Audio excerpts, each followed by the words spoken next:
കുറെ പേർക്ക് സാലറി കിട്ടുന്നുണ്ട്, പക്ഷെ മാസം അവസാനം ഒന്നിനും തികയുന്നില്ല. മറ്റു ചിലർക്ക് സാലറി ഉണ്ട്, പക്ഷെ സേവ് ചെയ്യാൻ ഒന്നുമില്ല. കുറച്ചു പേർക്ക് സേവ് ചെയ്യാൻ ഉണ്ടെങ്കിലും തുച്ഛമായ ഒരു എമൗണ്ട് മാത്രമാണ് മാറ്റിവെക്കാൻ സാധിക്കുന്നത്. ഇങ്ങനെയുള്ളവർ ഈ ഒരു പ്രശ്നം നേരിടുന്നത് ഞാൻ മനസ്സിലാക്കുന്നത് എന്താണെന്ന് വെച്ചാൽ, ഇവരെല്ലാം കംഫർട്ട് സോണിൽ നിന്നുകൊണ്ടാണ് വരുമാനം നേടുന്നു എന്നാണ് എനിക്ക് തോന്നുന്നത്.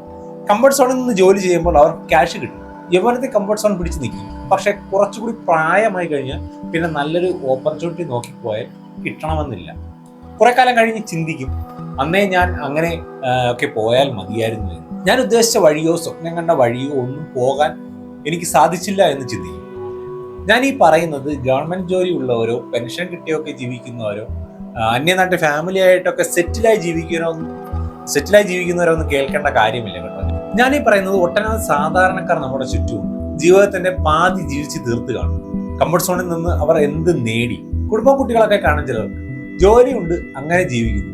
കംഫർട്ട് സോണിൽ നിന്ന് ജോലി ചെയ്യുന്ന ഒരു സാധാരണ ചെറുപ്പക്കാരനെ നമ്മൾ എടുത്തു കഴിഞ്ഞാൽ രാവിലെ ഒരേ സമയം എഴുന്നേൽക്കും, ഒരേ വഴിയിലൂടെ പോകും, ഒരേ ജോലി, ഒരേ പരാതികൾ, ഒരേ സ്വപ്നങ്ങൾ.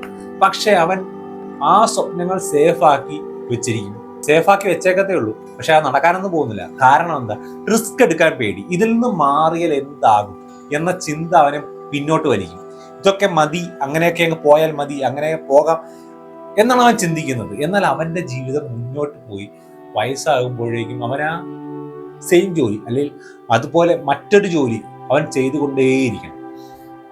അല്ലെങ്കിൽ മറ്റൊരാളെ ആശ്രയിച്ച് അല്ലെങ്കിൽ മക്കളെ ആശ്രയിച്ച് ജീവിക്കണം. ഒരു സാധാരണക്കാരൻ പരാജയപ്പെടുന്നത് കഴിവില്ലാത്തത് കൊണ്ടല്ല, പരിചിതത്വം വിട്ട് പുറത്തിറങ്ങാൻ ധൈര്യമില്ലാത്തത് കൊണ്ടാണ്.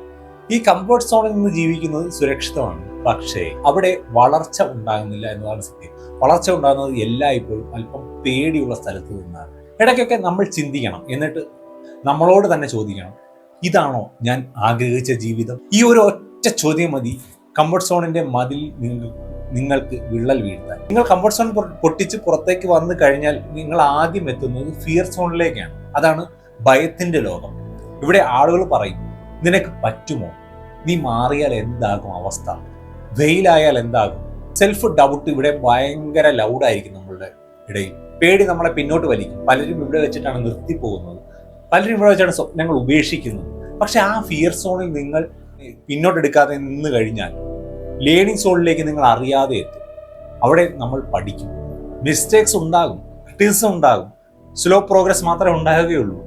പക്ഷേ കോൺഫിഡൻസ് ഉണ്ടാകും, പേഷ്യൻസ് ഉണ്ടാകും. എനിക്ക് കഴിയുമല്ലോ എന്നൊരു ശബ്ദം അകത്ത് നിന്ന് വന്നു തുടങ്ങും. ഇവിടെ നമ്മൾ സ്കില്ലുകൾ നേടും, കുറെ കാര്യങ്ങൾ പഠിക്കും. അവസാനം ഗ്രോത്ത് സോണിലേക്ക് നിങ്ങൾ എത്തും. അതാണ് വളർച്ചയുടെ സ്ഥലം, വളർച്ചയുടെ ലോകം. അവിടെ ഭയം നമ്മളെ നിയന്ത്രിക്കില്ല, നമ്മളാണ് ഭയത്തെ നിയന്ത്രിക്കുന്നത്. അവിടെ മറ്റുള്ളവർ നമ്മളെ ജഡ്ജ് ചെയ്യില്ല, അവർ ഇൻസ്പയർ ചെയ്യും. അവിടെ നമ്മൾ നമ്മളോട് ചോദിക്കില്ല എനിക്ക് പറ്റുമോ എന്ന്, പകരം നമ്മൾ നമ്മളോട് തന്നെ വേറൊന്ന് ചോദിക്കും, ഇനി അടുത്ത ലെവൽ എന്താണ്? അതാണ് വളർച്ചയുടെ സമയം. അവിടെ ഭയം നമ്മളെ നിയന്ത്രിക്കില്ല.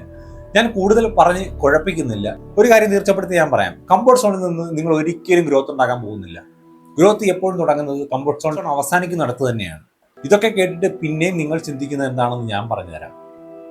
തൽക്കാലം ഇതൊക്കെ മതി, ഇങ്ങനെയൊക്കെ എങ്ങ് പോകാം എന്നായിരിക്കും നിങ്ങൾ ചിന്തിക്കുന്നത്. അല്ലെന്ന് പറയാൻ പറ്റുമോ? അത് നിങ്ങൾ തന്നെ തീരുമാനിക്കും. ഇപ്പോൾ ശരി, ഇത്രയും പറയണമെന്ന് തോന്നി പറഞ്ഞു. പുതിയ വീഡിയോയുമായിട്ട് ഞാൻ വീണ്ടും വരും. Thanks for watching.